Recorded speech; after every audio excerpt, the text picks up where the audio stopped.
रुद्राक्षी के तेज से चलाने पर सब उसे हैरानी से देखे जा रहे थे। उसने सबको देखते हुए कहा, चुप एकदम, मैं कुछ बोल रही हूँ, उसे सुन नहीं सकते आप सब लोग?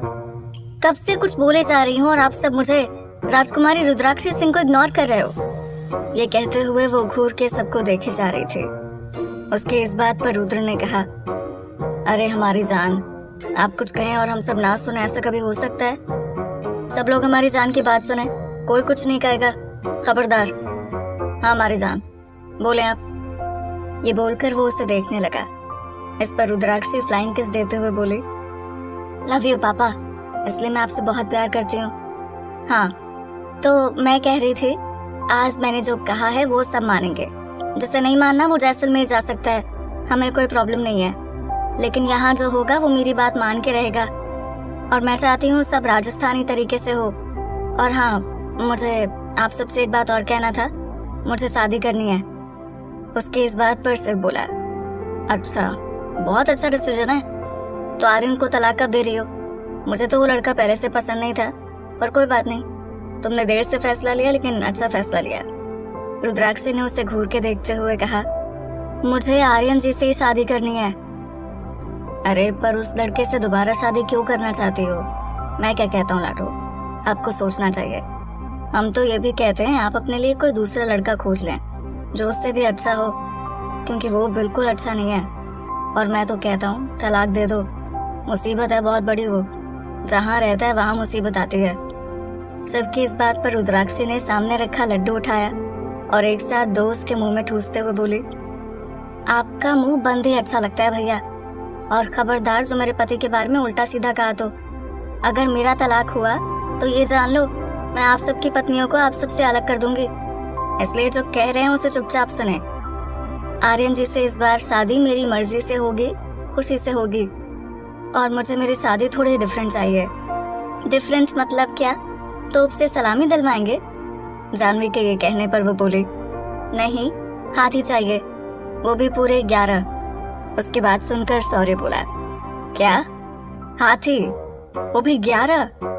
क्यों, क्या करोगी? शिव ने अपना मुंह साफ करते हुए कहा, आर्यन को उसके नीचे कुचलेगी।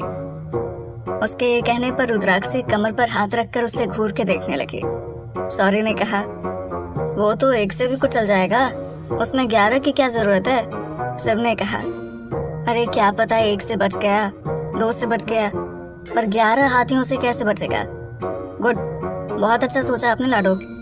भैया शांत रहो, नहीं तो एक की बीवी को बनारस पार्सल कर दूंगी और दूसरे की ऑस्ट्रेलिया, फिर खेलते रहना एक दूसरे के साथ कुकड़ी। इसलिए मुंह बंद करें आप दोनों और मेरी बात सुने। ये कहकर वो सबकी तरफ देखने लगी और बोली, इस बार शादी डिफरेंट होगी। इस बार बारात लड़के वाले नहीं बल्कि लड़की वाले लेकर जाएंगे, और वो भी ट्रेडिशनल तरीके से। इस पर शिवांगी ने कहा, बेटा ट्रेडिशन तो ये है कि लड़का लड़की के घर आता है हाथी पर, ना कि लड़की लड़के के घर जाती है। और ट्रेडिशन की बात है तो लड़का आता है ये सब बात करने शिवांगी, ना कि लड़की खुद ही कूद कूद के सबसे जबरदस्ती अपनी बात मनवाती है। सिया की बात पर रुद्राक्षी ने कहा, ट्रेडिशन चेंज, अब मैं हूँ, मेरी तरह रिवाज होंगे और मैं जो कहूँगी वो होंगे। इसलिए आप सब पंडित को बुलाएं और उससे मुहूर्त निकलवाएं और जो कहा है उस पर काम करें। इस बार की शादी सबके लिए यादगार रहेगी। रुद्र ने कहा, बिल्कुल हमारी जान, आप जो कहें वो होगा, आप जैसा चाहती हैं वैसा होगा। हाथी चाहिए, हाथी आएगी। आपको बारात लेकर जाना है, लेकर चलेंगे। आपको हो तो दूल्हे को महल में रख लेंगे। वैसे भी आधी रियासत आपकी है, आपका हक है। रुद्राक्षी उसके गले लगते हुए बोली, थैंक यू पापा, पर मुझे रियासत नहीं चाहिए, मुझे सिर्फ शादी करनी है, वो भी आर्यन जी से और अपने तरीके से। अच्छा चले, मुझे देर हो रहा है, मैं जा रही हूँ, शाम को मिलेंगे। और हाँ, विवान और मीरा जल्दी आ जाएं शायद। बाय। ये बोलकर वो चली गई। रुद्र से जाते हुए देखकर बोला, बाय हमारी जान, बाय। काशी ने उसका हाथ पकड़ के नीचे किया और उसे देखते हुए बोली, रुद्र जी हाथ नीचे कर ले, क्या पता मूंछ आ जाए। और ये क्या था? रुद्र ने लड्डू खाते हुए कहा, क्या क्या था? हमारी जान जा रही थी, हम उसे बाय कह रहे थे। और क्या था? वो नहीं, ये जो सारी बातों पर हाँ में हाँ मिला रहे थे आप, वो कुछ भी बोलेगी, कुछ भी मानेंगे आप? बोले? काशी ये कहते हुए उसे घूर के देखे जा रही थी। रुद्र ने कहा, अरे कुछ भी कहाँ कह रही थी, वो तो बस शादी की बात बता रही थी। हमारी जान को शादी करनी है, और क्या? काशी ने कहा, और क्या? आपकी ये जो जान है, एक दिन हम सबकी जान निकाल के रहेगी, देख लेना। वो कुछ भी बोलेगी और ये सब बात पर हाँ हाँ करते हुए चले आते हैं। खबरदार जो इस बार ये सब माना तो आपने, शादी जैसे होती है वैसी ही होगी। अगर ये पागलपन आपकी लाडली ने किया तो हमसे बुरा कोई नहीं होगा, समझ लें आप। 11 हाथी चाहिए, बारात लेकर जाएंगी। बाप पागल था, बेटी भी पागल मिली, दोनों ने जीना हराम कर रखा है। ये कहते हुए वो उठी और वहां से चली गई। इस पर युग ने लड्डू उठाकर खाते हुए कहा, सिया, लगता है किसी की हालत धोबे के कुत्ते की जैसी हो गई है, न महल का न घाट का। इसलिए कहते हैं हर बात पर हाँ नहीं करना चाहिए। सिया ने कहा, अब होगी ना ये हालत युग बाबू, हर बार तो ये अपनी बेटी की सुनते हैं, दीदी की बात सुनते ही नहीं है। बेटी है जो बाप को फंसा के चली जाती है, पर पिता तब भी प्रेम करता है। अब कोई क्या कर सकता है? वैसे हमें लग रहा है कहीं इस बार शादी में तोपे ना चल जाएं और तोपों के सामने हुक्म सा ना हो। ये बोलकर वो हंसने लगी तो रुद्र ने उसके मुंह में लड्डू ठूसते हुए कहा, मुंह को बंद रखो, कहीं हम तुम्हें ना तोप के सामने खड़ा करके उड़ा दें। और डोंट वरी, कुणाल को कह देंगे रियासत के कुएं में गिर गए, पैर फिसल गया था, कुछ दिन रोएगा, उसके बाद संभाल लेंगे उसे। और सुने आप सब लोग, मेरी बेटी की खुशी के लिए मैं महादेव से लड़ सकता हूँ, तो ये तो सिर्फ काशी है, महादेव की भक्त, इन्हें हम मना लेंगे। लेकिन अगर आप सब ने उन्हें भड़काया तो हम आप सबको नहीं छोड़ेंगे। मेरी बेटी को 11 हाथी चाहिए या 1100, मैं लेकर आऊंगा। उसे बारात लेकर जाना है या नाचते हुए जाना है, वो उसकी मर्जी है। आप सब अपना दिमाग मत लगाओ और उसे छोड़ो। चलो मेरे साथ ऑफिस। ये बोलकर वो कुणाल को अपने साथ ले गया। सवाई ने कहा, आज भी दोनों बदले नहीं है। आज भी काशी रुद्र जी को डांटती है और रुद्र जी उनकी बातों को आज भी लाइटली लेते हैं, पर दोनों आज भी लड़ते हुए बहुत प्यारे लगते हैं। सिया ने कहा, हाँ, जैसे आप और स्नेह जी। उसके ये कहने पर दोनों एक दूसरे को देखने लगे। इधर रुद्राक्षी आर्यन के महल आए तो सब हॉल में बैठे हुए थे। उन्हें देखकर उसने मन में कहा, देखो कैसे सब यहाँ बैठे हैं, कहीं जा नहीं सकते, जब देखो महल में बैठे रहते हैं। ये बोलकर वो महल में आई तो विवान ने कहा, हाय भाभी, कैसे हो? जी बहुत बढ़िया। वैसे आप यहाँ? मेरी माँ तो आपका और मीरा का महल में वेट कर रही हैं। वो उन्हें आपसे मिलना था ना, इसलिए। और आज शाम को पार्टी है महल में, एकदम राजस्थानी तरीके से। अभी आप जाएं, सबसे मिलें, और मैं तो कहती हूँ पहले जाकर शॉपिंग करें, उसके बाद खुद को ढंग का करें। मीरा, जाओ भैया के साथ जाकर इन्हें मार्केट घुमा दो। मैं तो कहती हूँ वरुण जी, आप भी जाओ। विवान जी, यहाँ की बंजारा मार्केट गए हैं आप? नहीं ना, मुझे पता था। दिन भर तो जब से आए हैं महल में बैठे हुए हैं, कहाँ कहीं घूमने गए होंगे। जाओ मीरा, बंजारा मार्केट ले जाओ विवान जी को और अच्छे से घुमाना, ओके? ये कहते हुए उसने आंख मारा तो वो समझ गई। मीरा ने कहा, चलो विवान भैया, आओ वरुण जी, आज आपको भी घुमा दे बंजारा मार्केट, बहुत अच्छी जगह है। विवान ने कहा, एक मिनट, मुझे ऐसा क्यों लग रहा है कि भाभी हम सबको भगाना चाहती हैं? क्यों भाभी? उसकी बात सुनकर रुद्राक्षी ने बैग को सोफे पर रखा और उसे धक्का देते हुए बोली, हाँ, जब समझ गए हैं तो जाए ना देवर जी, और साथ में वरुण जी को भी ले जाओ। जाओ, बाय। ये कहते हुए वो उन्हें बाहर तक छोड़ के आए। विवान भी मुस्कुरा के उन सबके साथ चला गया। उनके जाने के बाद रुद्राक्षी खुद से बोली, अब ठीक है, अब हम अपने राजा साहब के साथ आराम से कुछ वक्त बिता पाएंगे। वैसे मेरे राजा साहब हैं कहाँ पर? ये कहते हुए वो अपना लहंगा पकड़ के आर्यन के कमरे की तरफ चल दी। वहां जाकर देखा तो वो वहां नहीं था। वो हर तरफ देखते हुए हॉल में आई तो नौकर चाय लेकर जा रहा था। उसने नौकर को रोक के बोला, ये कहाँ ले जा रहे हो? रानी साहब, वो राजा साहब के लिए, वो स्टडी रूम में है। उसके ये कहने पर रुद्राक्षी ने चाय का कप लिया और उससे बोली, आप जाओ, हम दे देंगे। उसके ये कहने पर वो नौकर चला गया। रुद्राक्षी स्टडी रूम के दरवाजे की तरफ आई और देखा तो आर्यन चेयर घुमा के बैठा हुआ था। उसने धीरे धीरे अपना कदम रखा और अंदर आने लगी। पर तभी आर्यन ने कहा, आ गई आप राजकुमारी साहिबा। ये कहते हुए उसने चेयर घुमा के उसकी तरफ मुंह कर लिया।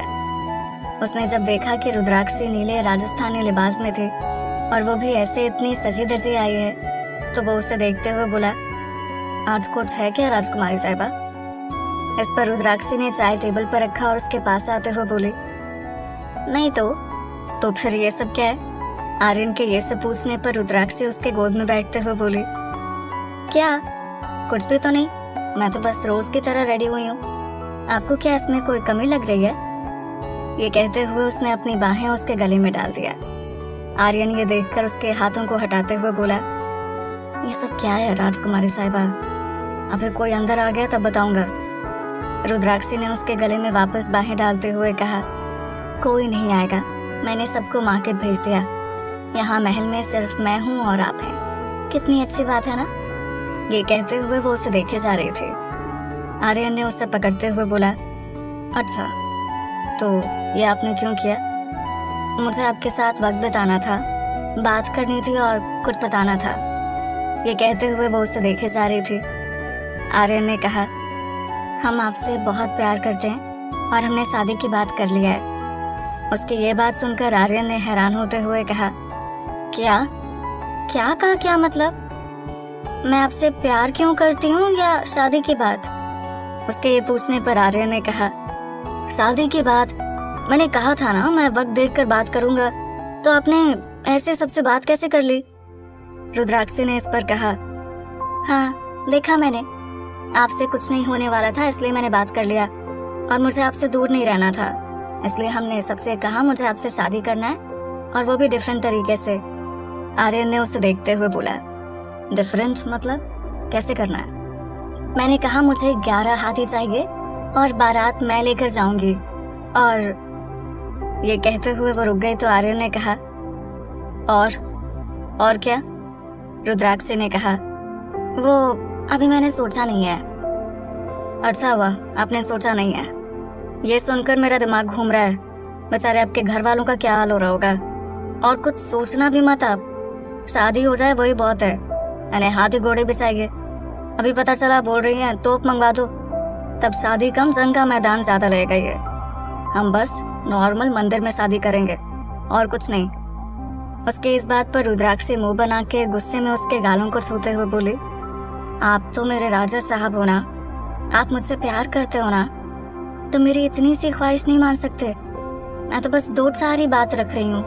आप तो कितने अच्छे हैं, मेरी सारी बात मानते हैं। मान जाओ, नॉर्मल शादी नहीं बहुत प्यारी शादी करते हैं। ये कहते हुए उसने उसके गालों को चूम लिया तो आर्यन ने कहा, नहीं बिल्कुल नहीं, शादी दोबारा होगी तो नॉर्मल होगी, कोई हाथी घोड़ा नहीं। सिर्फ पंडित जी, आपके घर वाले, मेरे घर वाले, बस, और कोई नहीं, समझे? रुद्राक्षी ने गुस्से में उसके गालों पर चूम के कहा, बिल्कुल अच्छे नहीं है आप, मैं तो ऐसे ही बोल दी थी। वो तो मैं हूँ जो आपसे प्यार कर रही हूँ, वरना करेले जैसे स्वाद वाले खड़ूस इंसान को कोई क्या पसंद करेगा? बैठे रहिए पर।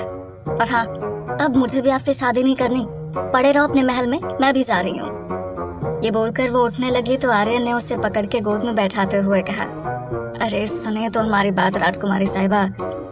रुद्राक्षी उससे मुंह फेर के बैठ गई और उससे बोली, आप मेरी बात नहीं सुन रहे तो मैं क्यों आपकी बात सुनूं?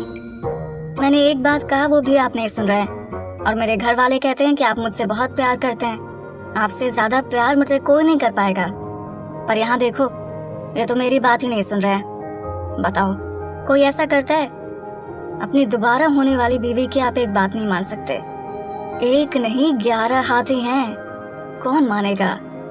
आर्यन के ये कहने पर वो बोली, अरे लोग प्रेम में ताजमहल बना गए, आप 11 हाथी नहीं लेने दे सकते? आर्यन ने कहा, राजकुमारी साहिबा, ये जिस ताजमहल की बात आप कर रही हैं, वो मिस्टर शाहजहां ने अपने प्यार के मरने के बाद बनवाया था, और आप जिंदा हैं। अच्छा वो छोड़ें, हमारे राजस्थान की बहुत अच्छी प्रेम कहानी है ढोल मारू। पता है उसमें प्रेमी अपनी प्रेमिका के लिए कितनी मुश्किल उठाता है, मौत को हरा के अपनी प्रेमिका को लाता है। आप मुझे 11 हाथी नहीं लेने दे सकते? रुद्राक्षी के कहने पर वो बोला, आपको पाना मेरे लिए मौत से लड़ने के बराबर ही था। एक तरफ आपके घर वाले, उस पर आप। बहुत कुछ झेल चुका हूँ मैं, पर अब नहीं। मैं बस शांति से आपसे शादी करना चाहता हूँ और आपको यहाँ लाना चाहता हूँ, समझे आप? रुद्राक्षी ने कहा, मैं कौन सा उन सबको महल में रखूंगी, वो तो चले जाएंगे ना, और फिर एक दिन की तो बात है, मैं बस हाथी चाहती हूँ। आर्यन ने खींच के कहा, हाथी से शादी कर लो, मेरी क्या जरूरत है? अरे प्यार तो आपसे है ना, तो उससे कैसे शादी करूंगी? उसके ये कहने पर वो बोला, इस वक्त आपको देखकर लग रहा है आपको मुझसे ज्यादा हाथियों से प्यार है, क्योंकि जितनी उतावली आप हाथी को लाने के लिए हो रही हैं, उतनी तो मुझसे शादी करने के लिए भी नहीं है। रुद्राक्षी ने कहा, मान जाओ ना राजा साहब, एक तो इस बार शादी भी पता नहीं कैसे हुई थी, कम से कम इस बार मेरी मर्जी का करने दो, प्लीज मान जाओ, प्लीज। ये कहते हुए उसने उसके सीने पर सिर रख दिया तो आर्यन ने उसके सिर को सहलाते हुए कहा, नहीं राजकुमारी, हमारी बात समझें, नॉर्मल शादी करते हैं, क्या फालतू का ये सब, इसमें कुछ नहीं रखा। देखें, हमें साथ रहना है बस, और क्या, इसलिए मेरी बात सुने। उसके ये कहने पर रुद्राक्षी उठी और उससे बोली, बड़े बेकार हैं आप, मुझे आपसे बात नहीं करना और मैं महल वापस जा रही हूँ। ये बोलकर वो जाने लगी और रुककर बोली, और हाँ, हाथी आएंगे और बारात मैं ही लाऊंगी, चाहे आप या मेरे घर वाले माने या नहीं, समझे आप? ये बोलकर वो चली गई और आर्यन सिर पर हाथ रखे हुए बैठा हुआ था। हेलो फ्रेंड्स, अगर आप फनी वीडियो देखना चाहते हो, डिस्क्रिप्शन में एक लिंक है, जाकर उस पर क्लिक करें, उस चैनल को सब्सक्राइब करें और उस पर कमेंट करें कि आपको ये वीडियो कैसा लगा प्लीज़।